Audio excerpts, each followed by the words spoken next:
Guys, നമ്മുടെ പുതിയ വീഡിയോയിലേക്ക് എല്ലാവർക്കും സ്വാഗതം. ഇന്ന് നമ്മൾ വാഴയിലേക്ക് തുടച്ച് വൃത്തിയാക്കുന്നുണ്ട് അല്ലേ? എന്താണെന്ന് വിചാരിച്ചിട്ടല്ലേ. ഇന്ന് നമ്മൾ പൊറോട്ടയും ബീഫും നമ്മുടെ കിഴിപ്പൊറോട്ടൻ്റെ ഒക്കെ പോവാണ് കേട്ടോ. ബീഫ് മേടിച്ചു, അപ്പോൾ പിന്നെ വൈകുന്നേരം പൊറോട്ടയും മേടിച്ചു കൊണ്ടുവന്നപ്പോൾ ശരി നമുക്ക് അതും കൊണ്ടൊരു വെറൈറ്റി സാധനം ഉണ്ടാക്കാൻ പറഞ്ഞിട്ട് കടയിലൊക്കെ ഇങ്ങനെ കിഴിപ്പൊറോട്ട നമ്മൾ വീഡിയോയിലൊക്കെ കാണുമ്പോൾ കിഴിപ്പൊറോട്ട എന്ന് പറയുന്നത് കേട്ടിട്ടുണ്ടല്ലോ. അങ്ങനെ കുട്ടികൾ എപ്പോഴും പറയും കേട്ടോ, ഇതുണ്ടാക്കണം എന്ന്. അങ്ങനെ ശരി ഇന്ന് അത് ഉണ്ടാക്കാൻ വിചാരിച്ചു.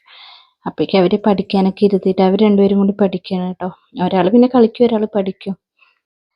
പിന്നെ നമ്മൾ ഉച്ചയ്ക്ക് വെച്ചിരിക്കുന്ന ബീഫ് ഒന്ന് ചൂടാക്കി എടുത്തിട്ടുണ്ട് കേട്ടോ. അതുപോലെ തന്നെ നമ്മൾ കടയിൽ നിന്ന് പൊറോട്ട മേടിച്ചിട്ടുണ്ട്, അതും എടുത്തിട്ടുണ്ട് കേട്ടോ.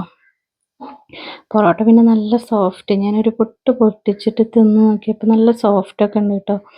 അങ്ങനെ ശരി എന്നാൽ ഒരു ഇല എടുത്തിട്ട് ആദ്യം നമ്മൾ ഒരു ഇല എടുത്തു കേട്ടോ. അതിലേക്കൊരു പൊറോട്ട വെച്ചിട്ട് അതിലേക്ക് കുറച്ച് നമ്മൾ ഗ്രേവി ഒഴിച്ചു കൊടുത്തു കേട്ടോ. കറിയും ഗ്രേവിയും പടയിട്ട് ഒഴിച്ചു കൊടുത്തു, എന്നിട്ട് പരത്തി കൊടുത്തു. പിന്നെ അതിൻ്റെ മുകളിലേക്ക് ഒരു പൊറോട്ടയും കൂടി വെച്ചു കേട്ടോ. എന്നിട്ട് അതിലും കുറച്ച് നമ്മൾ കറി വെച്ച് കൊടുത്തിട്ട് ഇതേപോലെ നന്നായിട്ടൊന്ന് പരത്തി, കറിയൊക്കെ ഒന്ന് എല്ലാ ഭാഗത്തു കൂടി ആവാൻ വേണ്ടിയിട്ട് ഒന്ന് പരത്തി എടുത്തിട്ടുണ്ട് കേട്ടോ. എന്നിട്ട് നമുക്ക് ഈ ഇല ഒന്നിച്ച് നമുക്കൊന്ന് മടക്കാം കേട്ടോ. നമ്മൾ ഏകദേശം ഒരു കിഴിയൊക്കെ വെക്കില്ലേ, അതുപോലെ ഒന്ന് മടക്കി എടുക്കാം കേട്ടോ. അതേപോലെ ഒന്ന് മടക്കിയിട്ട് നമുക്കൊന്നൊന്ന് തിരിപ്പിച്ച് വിട്ടിട്ട് നമുക്ക് ഈ വാഴയുടെ നൂല് കൊണ്ട് തന്നെ ഒന്ന് കെട്ടിക്കൊടുക്കാം കേട്ടോ. കണ്ടോ, ഏകദേശം നമ്മുടെ കിഴി പോലെയൊക്കെ ആയിട്ടുണ്ടല്ലോ. നമ്മൾ വീഡിയോയിലൊക്കെ കാണില്ലേ, അങ്ങനെ ആയിട്ടുണ്ട് എന്നാണ് എൻ്റെ വിശ്വാസം കേട്ടോ. ഞാൻ അങ്ങനെ ആക്കിയതാണ്. ഒന്ന് ടൈറ്റ് ചെയ്തിട്ട് കെട്ടി കൊടുത്തിട്ടുണ്ട് കേട്ടോ. പിന്നെ രണ്ടാമത്തെ ഇല എടുത്തിട്ട് അതുപോലെ തന്നെ നമ്മൾ ഒരു പൊറോട്ട വെച്ചു, എന്നിട്ട് അതിൽ കുറച്ച് ഗ്രേവി ഒഴിച്ചു. പിന്നെ അതിൻ്റെ മുകളിലൊരു പൊറോട്ട വെച്ചു, പിന്നെയും ഗ്രേവി ഒഴിച്ചു. അങ്ങനെ നമ്മളെല്ലാം കൂടി കെട്ടിയിട്ടോ. പിന്നെ ഒറ്റയ്ക്ക് കെട്ടാൻ പറ്റണില്ല എന്ന് തോന്നിയപ്പോൾ അമ്മയും കൂടി വന്ന് എന്നെ സഹായിച്ചു കേട്ടോ.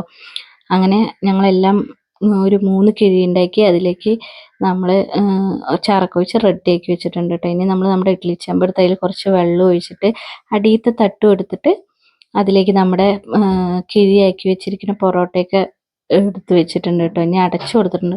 ഒരു 10-20 മിനിറ്റ് നമുക്കിനി ഇതൊന്ന് വേവിച്ചു കൊടുക്കാം. ഒരു 20 മിനിറ്റ് ഒക്കെ കഴിഞ്ഞ് കഴിഞ്ഞാൽ നല്ല മാവ് വരുമ്പോൾ നമുക്ക് അതൊന്ന് തുറന്ന് നോക്കാം കേട്ടോ. ഏകദേശം നമ്മുടെ എന്താ പറയുക, ഇലയൊക്കെ നല്ല വാടിയിട്ട് കണ്ടോ. ഇപ്പം അതിൻ്റെ ഉള്ളിലുള്ള ഗ്രേവിയൊക്കെ റെഡി ആയിട്ടുണ്ടാവും കേട്ടോ. അങ്ങനെ നമ്മുടെ കിഴിപ്പൊറോട്ട റെഡി ആയിട്ടുണ്ട്.